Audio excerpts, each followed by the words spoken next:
বিসমিল্লাহির রহমানির রহিম। আসসালামু আলাইকুম। আমি শাহিন দুবাই থেকে বলছি। তাসনিয়া ব্লগার থেকে আপনাদেরকে অনেক অনেক স্বাগতম জানাচ্ছি। আমার প্রিয় আপু ভাইয়ারা সবার কী অবস্থা, কেমন আছেন? আশা করি যে যেখানে আছেন আল্লাহর অশেষ রহমতে ভালো আছেন। আমিও আলহামদুলিল্লাহ অনেক ভালো আছি। প্রতিদিনের মতো নতুন আরেকটা ব্লগ ভিডিও নিয়ে আপনাদের মাঝে হাজির হয়ে গেলাম।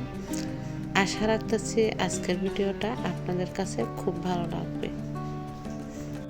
তো এটা হচ্ছে গতকালকের ভিডিও, মানে শনিবারের ভিডিও। তো শনিবারে সকালে আমি বাচ্চাদেরকে আম কেটে দিচ্ছি। এখানে অনেকগুলা কিন্তু আম পেকে গেছে, তো আম কেটে দিচ্ছি বাচ্চাদেরকে দুইটা। বাচ্চারা কিন্তু অনেক পছন্দ করে আম, আর মাশাআল্লাহ এই আমগুলা কিন্তু অনেকটা মিষ্টি, খেতে কিন্তু ভীষণ ভালো লাগে। তো কাঁচাও খেতে চাচ্ছে বাচ্চারা, কাঁচাও খেতে দিব। আমার বাসুর আবার গতকালকেও কিন্তু এই আম নিয়ে আসছে। তো বাচ্চাদের থেকে জিজ্ঞাসা করলাম ওরা কি ঠান্ডা দুধ খাবে নাকি গরম দুধ খাবে। তো বলতেছে গরম দুধ খাবে না, এখন যেহেতু গরম পড়তেছে তো ঠান্ডা দুধে দিলে ভালো হবে। আর দুবাইয়ে এত পরিমাণ গরম পড়তেছে, গরমটা কিন্তু এখনও কমতেছে না। গত বছর কিন্তু এই দিনে আর কি গরমটা কিন্তু একদম কমে গেছিল, তো এবছর কিন্তু গরমটা বেড়েই গেছে। তো সবকিছু আল্লাহর উপর নির্ভর, আল্লাহ যেটা করে সেটা ভালোর জন্য করে। তো যাই হোক, প্রথমে আমার জন্য আর ছোট ছেলের জন্য দুধ ঢেলে নিয়েছি কাপে, তারপর দিয়ে দিলাম তাসনি আর তাসিনের জন্য। তো এখন পরোটাগুলো ভেজে নিব অফ ক্যামেরায়। পরোটা দিয়ে খাওয়ার জন্য চিকেন আর আলু দিয়ে আমি এখানে ভাজি করে নিয়েছি। তো শুক্রবারে বাচ্চাদেরকে টিফিন দেওয়ার জন্য আমি সেম এভাবে রান্না করছি। তো ওরা বলতেছে ঠিক সেভাবে আবারও রান্না করতে, তো বাচ্চাদের আবদারে আবারও রান্না করে নিলাম। অফ ক্যামেরায় বাচ্চারা নাস্তাটা করে নিছে, আমরাও করে নিলাম। তো আজকে রান্না করতেছি চিকেন ফ্রাই করতেছি। তারপর ভাতটাও কিন্তু চুলায় বসাই দিছি। তো এক পাশে ভাত হচ্ছে, আর পাশে চিকেনগুলো ফ্রাই করে নিচ্ছি। এই তো সবগুলা চিকেন ফ্রাই হয়ে গেছে, একটা একটা করে তুলে নিচ্ছি কড়াই থেকে। এতক্ষণ পর্যন্ত আমার ভিডিওর সাথে আছেন কিনা জানি না, যদি থেকে থাকেন একটা লাইক দিয়ে কন্টিনিউ করবেন ভিডিওটা। আর আপনি যদি আমার চ্যানেলে নতুন বন্ধু হয়ে থাকেন চ্যানেলটি সাবস্ক্রাইব করে পাশে থাকবেন, বেল বাটনের অল অপশনটি প্রেস করে রাখবেন। এতে করে ভিডিও ছাড়া মাত্রই আপনার মোবাইলে নোটিফিকেশন পৌঁছে যাবে। তিনটা কাজ আপনি যদি অলরেডি করে থাকেন আপনাকে অসংখ্য ধন্যবাদ। আলু আর বেগুন দিয়ে ছুরি শুটকি দিয়ে রান্না করছি। তো অল্প কিছু ইচা শুটকিও দিছি। তো এদিকে ভাতটাও কিন্তু হয়ে গেছে, ভাতের মাঠটা গেলে নিলাম। দুপুরে খাওয়া দাওয়ার প্রায় 15-20 মিনিট পর আর কি আমি ছেলেকে নিয়ে বের হয়ে গেছি।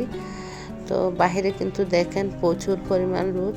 এখানে যে বাসাটা দেখতেছেন সেটার পিছনে হচ্ছে আমাদের বাসা, আর সামনের দিকে হচ্ছে ভাবিদের বাসা। মাশাআল্লাহ দেখেন এই খেজুর গাছটা কিন্তু ভিডিওতে আমি প্রায় সময় দেখাই, অনেকটা কিন্তু ছোট এই খেজুর গাছটা। তো খেজুরগুলা কিন্তু এখনো পাকে নাই, মাশাআল্লাহ অনেকগুলা কিন্তু খেজুর ধরছে।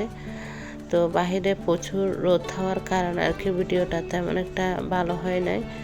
তো আমরা গেটের ভিতর ঢুকে গেছি ভাবির। আজকে রুহি বুড়িও কিন্তু আমাদের সাথে চলে আসছে। তো ওকে আমি ডাকতেছি, আমি বলতেছি এদিকে আসো তোমাকে একটু ভিডিও করি। তো তাড়াহুড়া করে চলে আসছে, বলতেছে আমি আজকে সুন্দর জামা পরে আসছি। ছেলেকে 2 ঘন্টার মতো টিউশনে পড়াইয়ে চলে আসলাম বাসায়। তো বাসায় এসে 2টা রুটি রেডি করে নিলাম। এগুলা কিন্তু বাচ্চাদেরকে টিফিন দেওয়ার জন্য রেডি করে নিছি।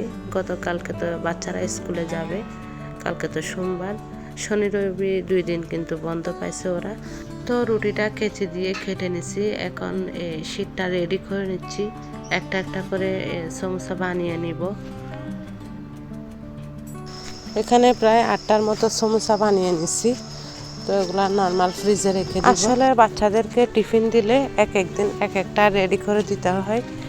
একটা খাবার যদি 2 দিন দিই তাহলে আবার ফেরত নিয়ে আসে। তো যাই হোক, সবার জন্য চুলায় পাস্তা বসায় দিচ্ছি, বিকালের নাস্তা। তো বাচ্চারা বলতেছে পাস্তা খাবে। পাস্তার সাথে এখানে ম্যাগি নুডলসও দিয়ে দিছি। শুধু পাস্তা খেতে চায় না বাচ্চারা, তো সাথে অল্প কিছু ম্যাগি নুডলসও দিছি, একটু নেড়ে ছেড়ে নিচ্ছি। এখন চুলা থেকে নামিয়ে নিলাম। এদিকে চুলায় ডেকচি বসা দিছি, তো তেলটাও দিয়ে দিলাম। তেলটা কিন্তু গরম হয়ে গেছে। এখন দিয়ে দিলাম পেঁয়াজ কুচি। তো একটু নেড়ে ছেড়ে নিচ্ছি পেঁয়াজ কুচিগুলা।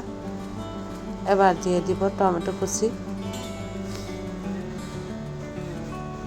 সাথে অল্প কিছু কাঁচামরিচ দিয়ে দিলাম। আবার একটু নেড়ে ছেড়ে নিচ্ছি। এবার দিয়ে দিলাম অল্প কিছু গরুর মাংস। এখন দিয়ে দিচ্ছি নুডলসের টেস্টি সসগুলা। তো এগুলা দিয়ে আবার একটু ভালো করে নেড়ে ছেড়ে নিচ্ছি। সাথে একটা ডিমও দিয়ে দিছি। তো এবার দিয়ে দিলাম নুডলসটা। আবারও একটু নেড়ে ছেড়ে নিচ্ছি নুডলসটা। আজকের মতো এখানে বিদায় নিচ্ছি। আপনারা সবাই ভালো থাকবেন, সুস্থ থাকবেন। সবার জন্য অনেক অনেক দোয়া রইল। আল্লাহ হাফেজ। আসসালামু আলাইকুম।